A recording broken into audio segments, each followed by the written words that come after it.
Good evening. This is Akashvani. I am Valsa Williams with the news at 9.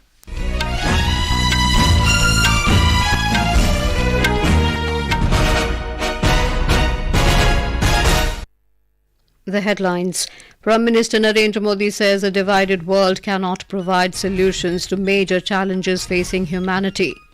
Prime Minister addresses concluding ceremony of Amethi Sansad Khel Pratiyogita 2023, calls it a great medium to unearth talented individuals. Electoral process begins for assembly elections in Chhattisgarh and Mizoram with issuance of notification. U.S. Secretary of State Antony Blinken meets with Palestinian Authority President Mahmoud Abbas in Jordan amid Israel-Hamas conflict. In badminton, Sindhu to face Vietnam's Thuy, Linh, Nguyen in women's singles quarterfinals of Arctic Open in Finland. In ICC World Cup Cricket, Bangladesh set a target of 246 runs before New Zealand in Chennai.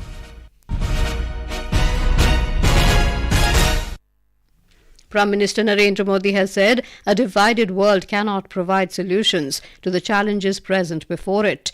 He underlined that a world full of conflicts and confrontations cannot benefit anyone, and this is a time of peace and brotherhood. Inaugurating the 9th G20 Parliamentary Speakers Summit P20 at Yashobhoomi in New Delhi today, he highlighted concerns over terrorism.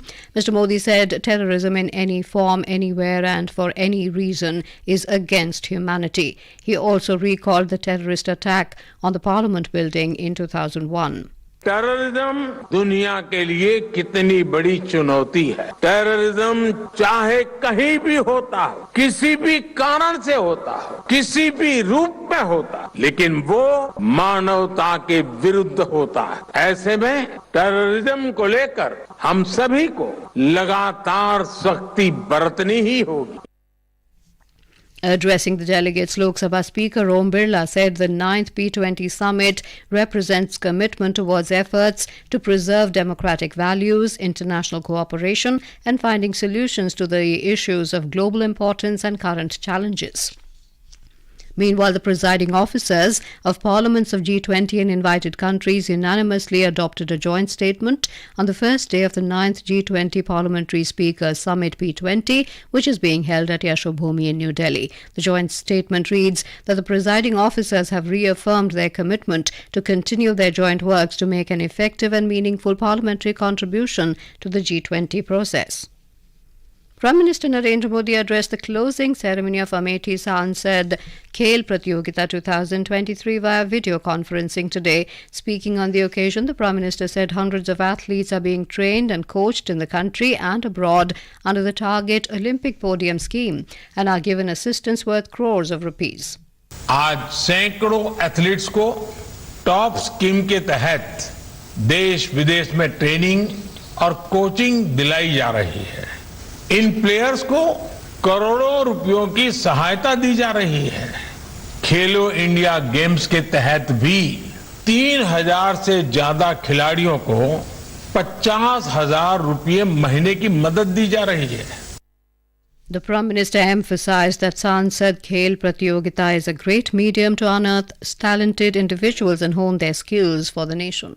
किसी भी समाज के विकास के लिए वहां खेल और खिलाड़ियों को फलने फूलने का अवसर मिले, लक्ष्य हासिल करने के लिए कड़ी मेहनत करना, टीम के साथ जुड़कर आगे बढ़ना, व्यक्तित्व विकास की ये सारी भावनाएं खेलों के माध्यम से सहज तरीके से युवाओं में विकसित होती है।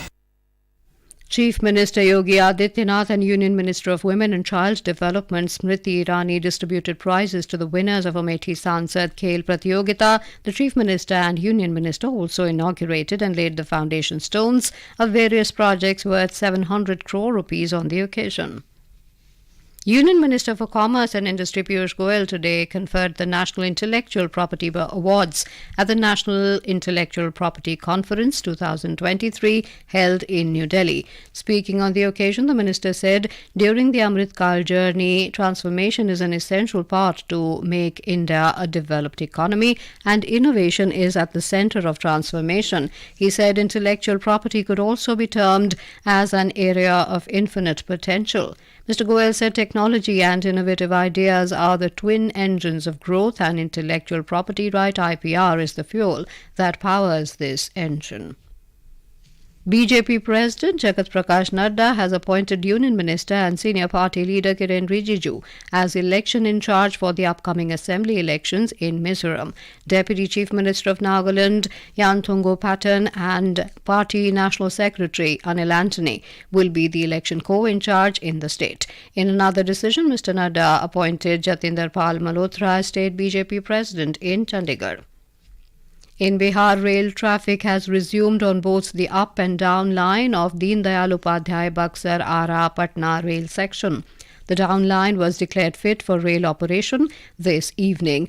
Earlier, the up line was restored this morning after a massive drive by teams of engineers, technicians and other railway workers at the accident site in Raghunathpur in Buxar district.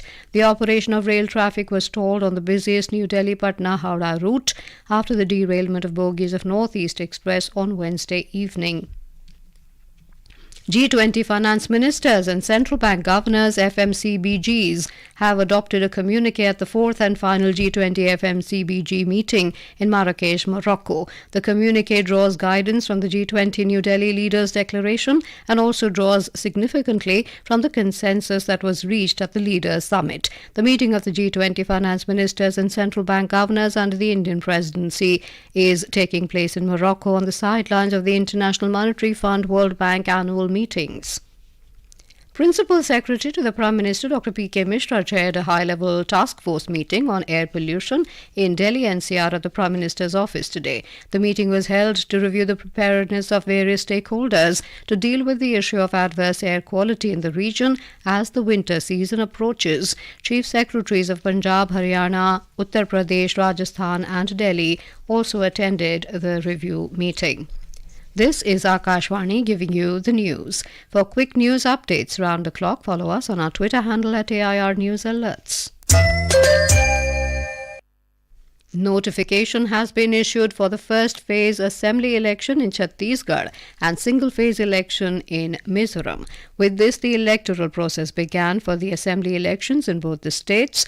Our Raipur correspondent reports that filing of nominations has begun in 20 assembly constituencies of Chhattisgarh going to polls in the first phase. The last date of filing of nomination is the 20th of this month. Our correspondent reports that in the first phase, total 20 assembly constituencies in the most Maoist-affected region of the state will go to polls on the 7th of November. This includes all the 12 constituencies of Bastar division. The state assembly has 90 seats. The notification for the elections in the rest of the 70 constituencies in the second phase would be issued on the 21st of October. Counting of votes will be taken up on 3rd December. The construction of the entire 1,337 kilometers of Eastern Dedicated Freight Corridor EDFC has been completed. Ministry of Railways has taken up construction of two dedicated freight corridor, Eastern Dedicated Freight Corridor from Ludhiana to Sonnagar and the Western Dedicated Freight Corridor connecting Jawaharlal Nehru Port Terminal to Dadri. Addressing a press conference in New Delhi, Managing Director of Dedicated Freight Corridor R.K. Jain said 51,000 crore rupees has been spent on this corridor and it will play an important role in transportation of coal. जो मालगाड़ी 100 के लिए fit है वो 100 के MPH पे चलेगी। इस सोननगर से दादरी में आने वाला समय 18 से 20 घंटे आज ही सेव हो रहा है और इसी तरह लुधियाना की तरफ जाएंगे तो और फर्दर 10 घंटे का हमारे को सेविंग होगा। इसके कारण से वैगन टर्न राउंड उनकी प्रोडक्टिविटी बढ़ेगी, हमारी फ्यूल कॉस्ट रिड्यूस हो रही है, ओएनएम कॉस्ट रिड्यूस हो रही है और वास्तव में देखा जाए तो ट्रूली हमारी लॉजिस्टिक कॉस्ट कम हो रही है। Minister of State for External Affairs V. Muralidharan today visited 24/7 MEA control room set up in New Delhi as part of Operation Ajay. In a social media post, the minister said that India will continue to monitor the situation and provide necessary information and assistance. He added that the government of India is always committed to the safety of Indians abroad. U.S. Secretary of State Antony Blinken today met with Palestinian Authority President Mahmoud Abbas in the Jordanian capital of Amman. Mr. Blinken is on an extensive tour of West Asia, which began yesterday with his arrival in Israel.